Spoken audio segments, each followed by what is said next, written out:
Om Shanti. This is the Sakar Murli of the 12th of July 2024. Essence. Sweet children, you have to belong to the Lord and Master and then become princes and princesses. Therefore burn your sins away with the pilgrimage of remembrance. Question. By using which method is all your sorrow removed? Answer. When you look in the eyes of the Father and your eyes meet His, all your sorrow is removed, because by remembering the Father while considering yourselves to be souls, all your sins are cut away. This is your pilgrimage of remembrance. You renounce all bodily religions and remember the Father. By doing this, you souls become Sato-Pradhan, and you then become the masters of the land of happiness. Om Shanti. God Shiva speaks. Sit here considering yourselves to be souls. The Father asks this of you. God Shiva speaks means that Shivbaba explains. Children, sit here considering yourselves to be souls, because all of you are brothers. All of you are children of the one Father. You have to claim your inheritance from the one Father exactly as you claimed it from the Father 5,000 years ago. You were in the kingdom of the original eternal deities. The Father sits here and explains to you how you can become part of the Sun dynasty. That is, how you become the masters of the world. Remember me, your Father. All of you souls are brothers. God, the highest on high, is only one. You children of that true Lord are those who belong to the Lord and Master. The Father sits here and explains these things. If you connect your intellects in yoga according to his Srimat, all your sins will be cut away and all your sorrow will be removed. When your eyes meet the Father's eyes, all your sorrow is removed. Baba also explains to you the meaning of a meeting of the eyes. Consider yourselves to be souls and remember the Father. This is the pilgrimage of remembrance. This is also called the fire of yoga. All your sins of many births will be burnt away in this fire of yoga. This is a land of sorrow where all are residents of hell. You have committed a lot of sin. This is called the kingdom of Ravan. The golden age is called the kingdom of Rama. You can explain in this way. No matter how big a gathering is sitting there, let there be no hesitation in giving them a lecture. Just continue to say, these are the versions of God. God Shiva speaks. All of us souls are his children. We are brothers. However, we would not say that there were any children of Sri Krishna or that there were so many queens. When Sri Krishna gets married, his name changes. Yes, you would say that Lakshmi and Narayan had children. Radha and Krishna become Lakshmi and Narayan after they marry, and then they have a son. Then their dynasty continues. You children now have to remember the Father constantly. Renounce all the religions of bodies and constantly remember the Father, and all your sins will be cut away. You will become Sato-Pradhan and then go to heaven. There is no sorrow in heaven. In hell there is limitless sorrow. There is no name or trace of happiness. You have to explain to people tactfully in this way. God Shiva speaks, O children, you souls are impure at this time, so how can you become pure? You called out to me, O purifier, come. Only pure ones exist in the golden age, whereas impure ones exist in the iron age. After the iron age, it surely has to become the golden age. There is establishment of the new world and destruction of the old world. It is remembered that establishment took place through Brahma. We Brahma Kumaris and Kumaris are adopted children. We are Brahmins, the top knot. There is also the variety form image. First of all, you definitely have to become Brahmins. Brahma is also a Brahmin. Deities only exist in the golden age. In the golden age, there is constant happiness. There is no mention of sorrow.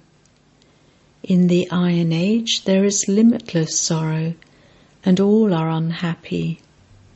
There is no one who does not experience sorrow. This is the kingdom of Ravan. Ravan is the number one enemy of Bharat. Each one has the 5 vices in him.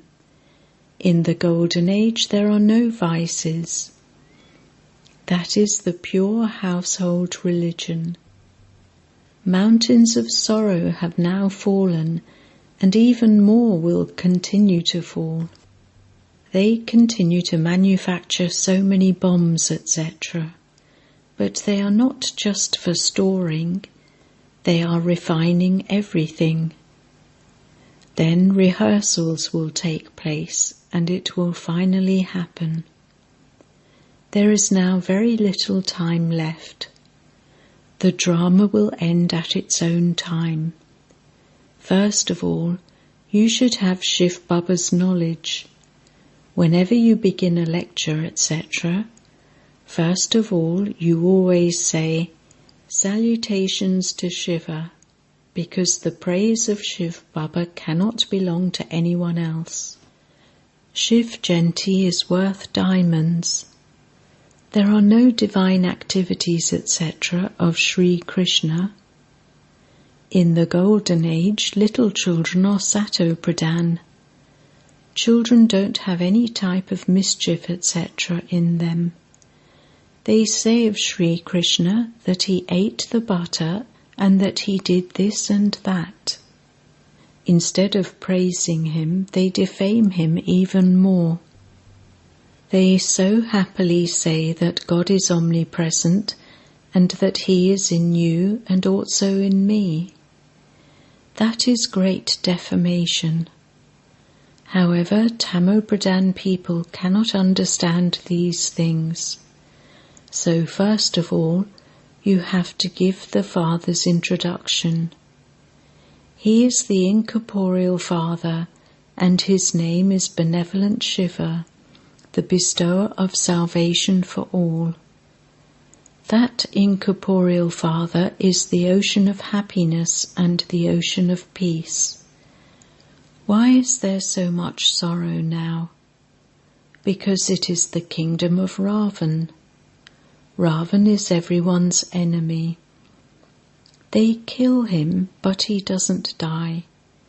Here you don't have just one type of sorrow. There is limitless sorrow. In the golden age, there is limitless happiness. You became the children of the unlimited Father 5,000 years ago, and you also claimed this inheritance from the Father. Shivbaba definitely comes, and he surely does something when he comes. He does everything accurately. That is why he is praised. People speak of the night of Shiva. Shivratri, and then there is the night of Sri Krishna. You now have to understand about the night of Shiva and the night of Sri Krishna. Shiva comes here in the unlimited night.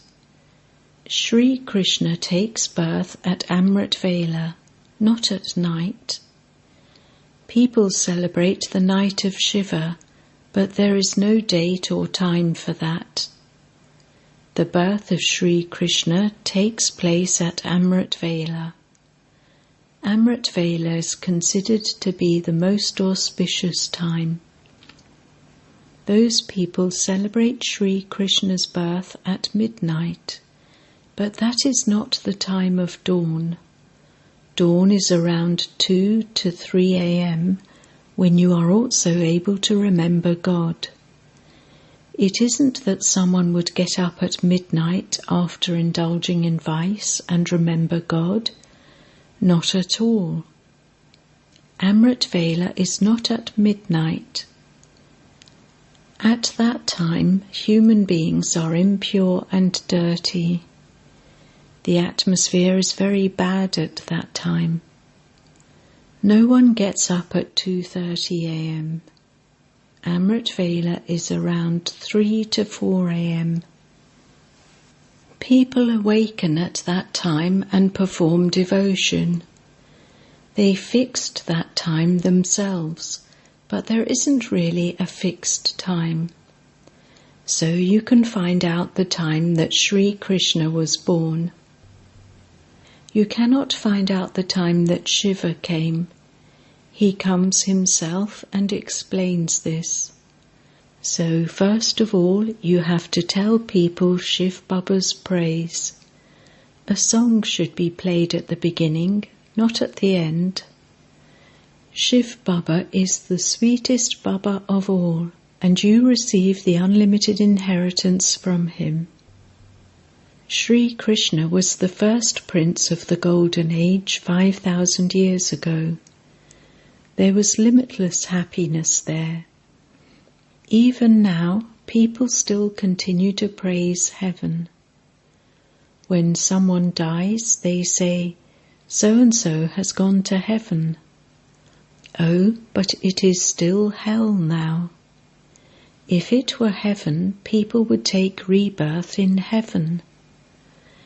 Explain that we have the experience of so many years, and that cannot be explained in just 15 minutes. Time is needed for it. First of all, tell them that this is a matter of only a second. Give them the introduction of the Unlimited Father, who is the remover of sorrow and the bestower of happiness. He is the Father of all of us souls. All of us BKs are following Shivbaba's Srimat. The Father says, "All of you are brothers, and I am your Father." I came 5,000 years ago, and this is why people celebrate Shiv Jayanti. Nothing is celebrated in heaven. There is Shiv Jayanti, and the memorial of this is celebrated on the path of devotion. This is the Gita episode being played out. The new world is being established through Brahma, and the old world is to be destroyed through Shankar. You can see the atmosphere of this old world. This impure world is definitely going to be destroyed. This is why they say, "Take us to the pure world." There is limitless sorrow, fighting, death, becoming widowed, committing suicide. The Golden Age was the kingdom of limitless happiness. Definitely take this picture of your aim and objective with you. This Lakshmi and Narayan were the masters of the world.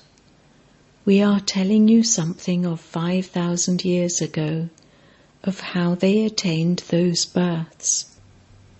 What actions did they perform that they became that? The Father alone explains to you the philosophy of action, neutral action, and sinful action. In the Golden Age, actions are neutral.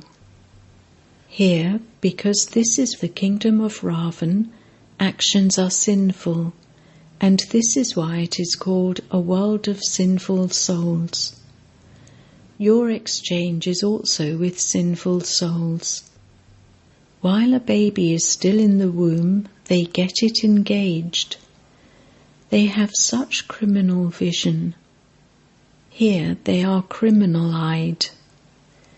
The Golden Age is called civil-eyed. Here the eyes commit a lot of sin. There no one commits sin. History and geography repeat from the Golden Age to the end of the Iron Age. You should know why it is called a land of happiness and a land of sorrow.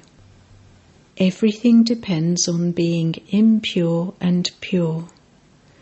Therefore the Father says, lust is the greatest enemy. You become conquerors of the world by conquering that.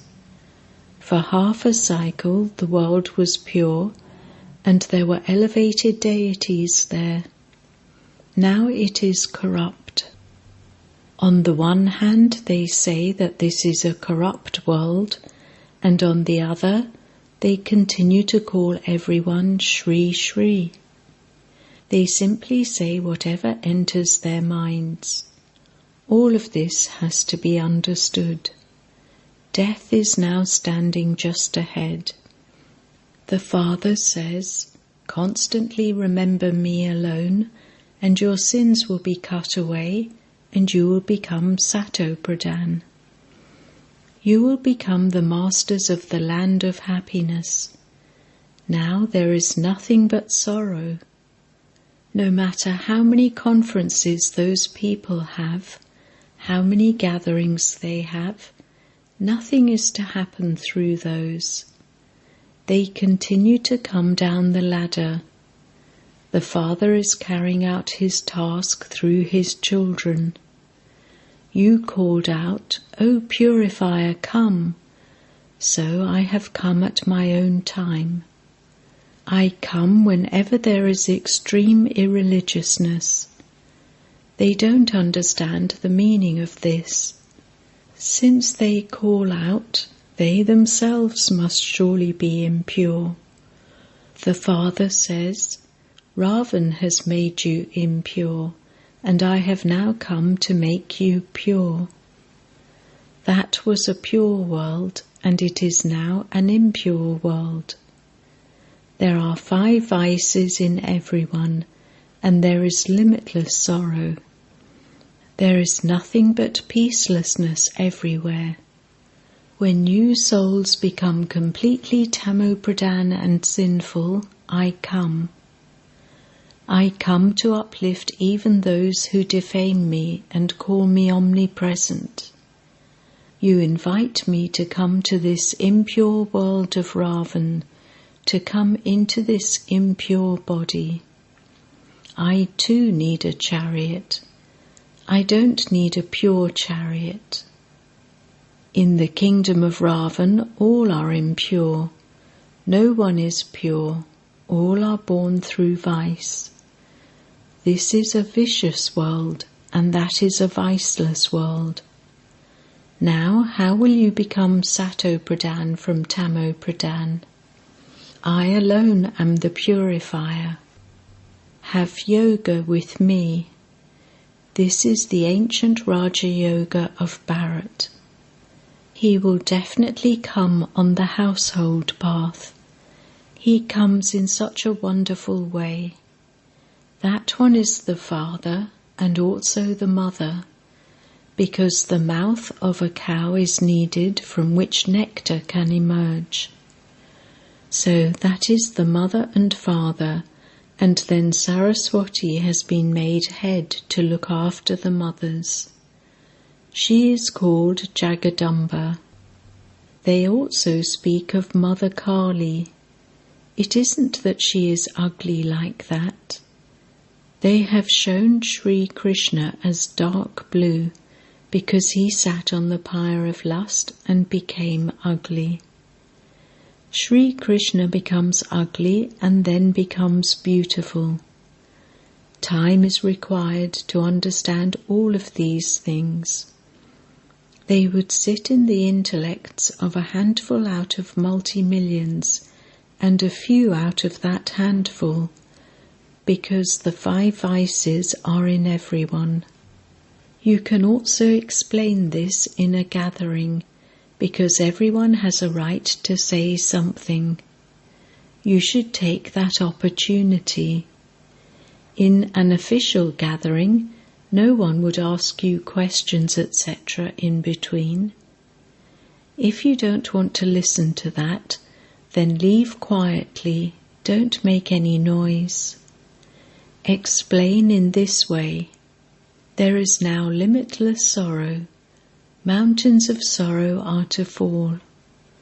We know the Father and the creation. You don't know anyone's occupation. When and how did the Father make Bharat into paradise? You don't know this, so come and we will explain. How do you take 84 births?